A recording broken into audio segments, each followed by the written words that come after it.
Establish the hypotenuse is not the longest side because every triangle has one side at least that is longest, yes? Yeah. But not every triangle has a hypotenuse. Yeah. So the hypotenuse is the side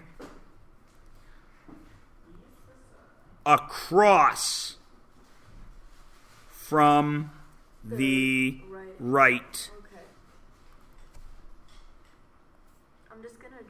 angle. Now, just wait a second. Not right angles. There's only one right angle. Please highlight across. All of you know what it means, yes? When I draw it this way, it's really easy. Because if I was right here, here's Mr. Myers minding his own business. Wait. I've got gray hair, and I have a lot of hair there. That's obviously a stylized portrait because I don't have that much hair, nor am I that skinny. If I were to go across that triangle, you would see me.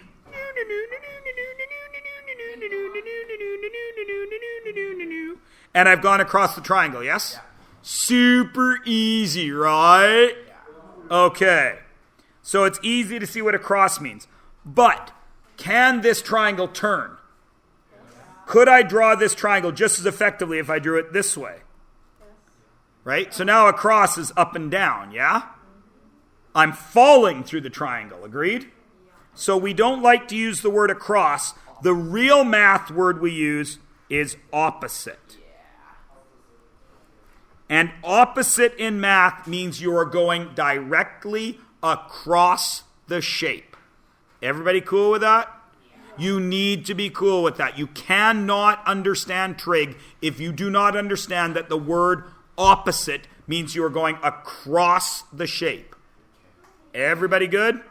There's a reason I drew myself here, because I would be looking across the triangle. Everybody's cool? Sweet. And the legs then, the hypotenuse is the yellow one. The legs are the green ones. Now, in Pythagoras and in Pythagoras only, the legs matter not. They are just legs. They don't have a special name. They don't have anything special about them because they both exist to give us the hypotenuse, yes? It does not matter what order we put the legs in because 5 plus 2 is the same as 2 plus 5, yes? Okay, so the legs don't get a special name in Pythagoras. They will get a special name, don't worry. The legs do not have to mind their own business. Be like, why does hypotenuse get a special name and we're just called legs? Meh. It's not like that. They do get their name. Just wait. Okay. I know you're sad for the legs right now. I know, but you'll have to wait until Monday. I know, right? Dun, dun, dun. A math cliffhanger. All right. So the legs are the other two sides. Now, whenever we draw a right angle triangle to try and teach you people Pythagoras, we always draw it this way. And you kids always say it's the uppy downy and the sidey sidey one, which is the hypotenuse. It's the slanted one until your math teacher or the real world gives you a triangle that looks like this. Now, the hypotenuse is the flat one, and the legs are the slanted ones. And what bothers us math teachers is if we turn this triangle this way, all of a sudden our math students say, oh, I can't do Pythagoras on that. What are you talking about? It's not straight uppy, uppy, and downy, downy, and sidey, sidey, and sidey, sidey. I don't know how to do it. Which is why I like to make sure you see a million different iterations of a triangle. Because it doesn't matter where you turn it. And that is also why I call those things legs. I do not like this. The reason I don't like it is because if you don't see A, B, and C, too many of you screw up Pythagoras.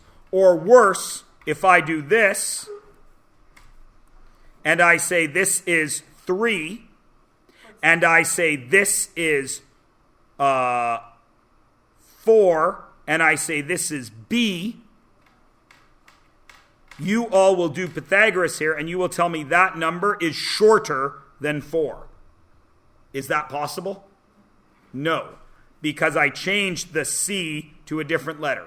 And when I change it to a different letter, my math students go, I can't do Pythagoras if you don't use A, B, and C. What if you used X, Y, and Z? Then it would be X squared plus Y squared equals Z squared. I know that, Hannah, but I also know that in 20 years of teaching, if I do that to you, you will not get it right. Not you, kids. And I don't understand that, which is why I'm spending a whole lesson on Pythagoras. Why is the X on the leg and not in the... We're getting to that. So now that we have all reviewed Pythagoras, is this a right angle triangle? Yes. Which means, can we perform the Pythagorean theorem on that? Yes. Now, if you were in your old math classes, you would go a squared plus b squared equals c squared and fill it all in. I do not like that. I like to do leg squared plus leg squared equals hypotenuse squared. Because then you cannot screw up the letters. Right? Where are the legs in A? 8 is one leg squared plus 15 is the other leg squared equals x squared, because x is the hypotenuse. And when do you subtract? We're getting to that. Okay. 8 squared is 64, 15 squared is 225 equals x squared, 289 equals x squared, and we just did a whole bunch of pages on algebra. What's the thing I need to do there? Square root. And x equals the square root of that, which is 17. Everybody cool? All right. Now, in this one, you say, I need the h for hypotenuse. I need the hypotenuse, so I add. Over here, what's different? You have the hypotenuse. You're smart people. Pythagoras uses legs and hypotenuses, yes? When I need the hypotenuse, I add. Well, now I'm in the opposite situation. I need a leg, so what do? Subtract. I need a leg, so I subtract. 12 squared minus 8 squared equals x squared. 144 minus 64 equals x squared. 80 equals x squared. 8.9 equals x. What happened to the... I forgot to square root. Square root, square root. Now, ladies and gentlemen, this is the last pretty much time, this unit, where you will actually do square root and actually write the crazy decimal down. Okay? After Unit 3, you're going to see something different to do with these. And that's what you're going to do for the most of the rest of your math career, okay? But right now, we're still going to use this. Is everybody cool with Pythagoras? Yeah. Awesome. Now that you're all cool with Pythagoras, you may need to work with a neighbor. You may try to work by yourself. Tell me what x is in both of those. Go. What they did, and you can't be right or wrong, because whatever you did is what you did. Tell me what you did to start in A. 20 squared. No, it can't be you, Hannah, because you will give it away. 20 squared minus 35. So, 35. Ariana said, okay, I see this. I see it's a cross, so that's a hypotenuse. Since I needed a leg, she did 35 squared minus 20 squared in order to find, to equal, I'm going to say y, because I've already got an x there, right? And I'm going to highlight it. That's what you did, yes? Yeah. Okay. And then, of course, wait, you square rooted it. Yeah. So then you got a value there, yes? Wait, Do you agree? Yeah. That's your plan. So this is now y, agreed? Yeah. Now what would you do with y to find x? You would go y squared, I need a leg, minus 10 squared, square root it to get x. Agreed? Right, whatever y is. Yeah. Okay. Does everybody like Yeah. Ariana's method here? Do you see the math she is doing? Cool. Now I'm going to erase it, not because it's right or wrong, but because I know that Joseph and Aaron did something different. And I want to hear what they said. Because there's often more than one way to do a math problem, yes? Yes. So what was your plan, Joseph and Aaron? So you want to draw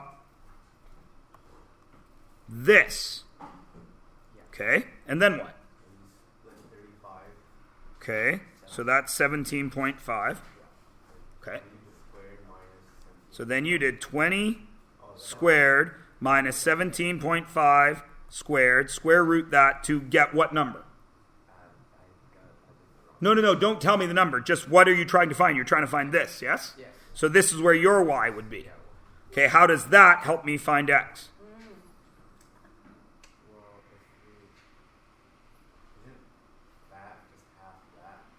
Okay. Okay, no, you're right. So you want to make this 17.5, right? So now you know that y squared plus 17.5 squared, square root it, will give you z, right? And then you're going to use z squared minus 10 squared, square rooted, to get x. That's the path you were going down if I'd given you more time, yes? Okay. Does everybody see what they were doing? Everybody understand? Okay. Does anybody have a third or fourth different path? One sec, Hannah. Moret?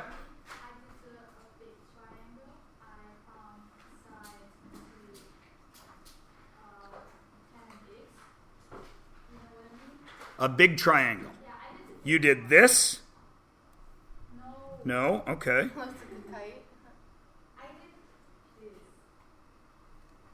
Oh yeah, okay. So you dealt with this triangle. And what did you do with that gray triangle, which I will highlight so it's easier to work with?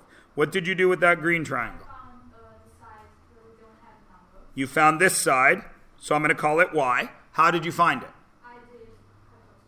So you did what Ariana did, right? At the beginning, you did 35 squared minus 20 squared square root to get y. And then you use y to find x with 10. Yeah, so what Ariana did. Okay. Hannah, can you please explain why everybody is wrong? Because if you look at A, it's a right angle. So if one of the legs is 10, so x is 10. So Hannah is saying this has to be 10. Does it? No, because B is 20 and 10. Yeah, that one's. Can I say it? That's its That own one's question. unsolvable because it's not a right angle triangle. B is unsolvable, but actually so is A. Why? What assumption did everybody make with this green triangle? That is 90 degrees. Are you allowed to make assumptions? No. So then Joseph and Aaron are over here saying, we didn't assume that. We drew this line.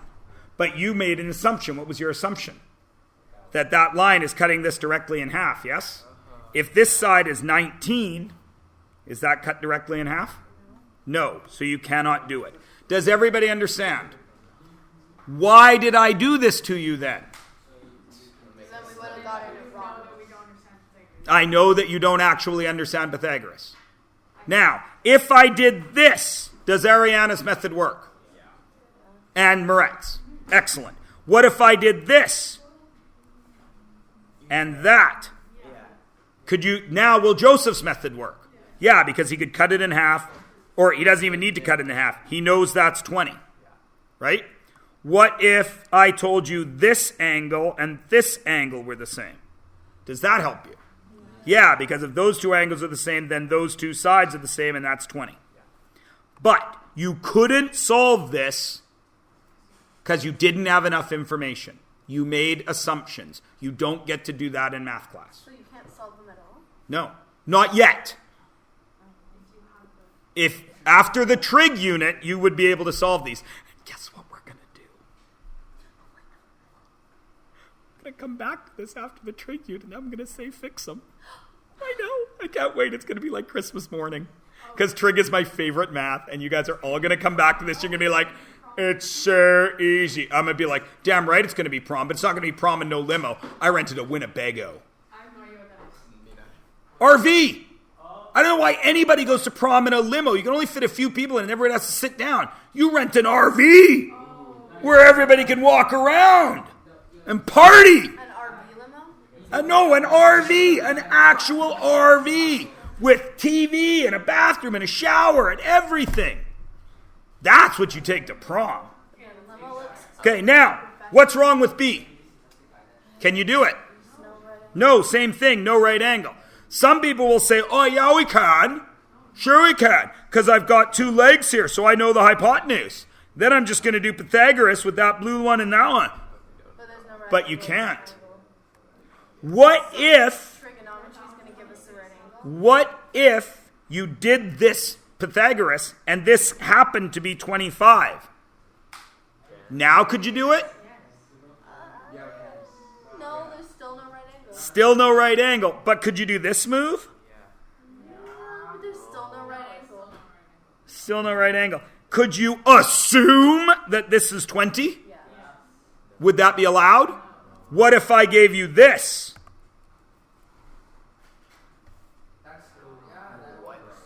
This is a right angle. So now could you do that? And would this have to be 20? Then could you find this? Picking up what I'm putting down? So trigonometry So- is going to give us the right angle? Well, it's going to give us angles that we need. Now, what did you have to do once you had the right information? Right? You could all find both x's, yes?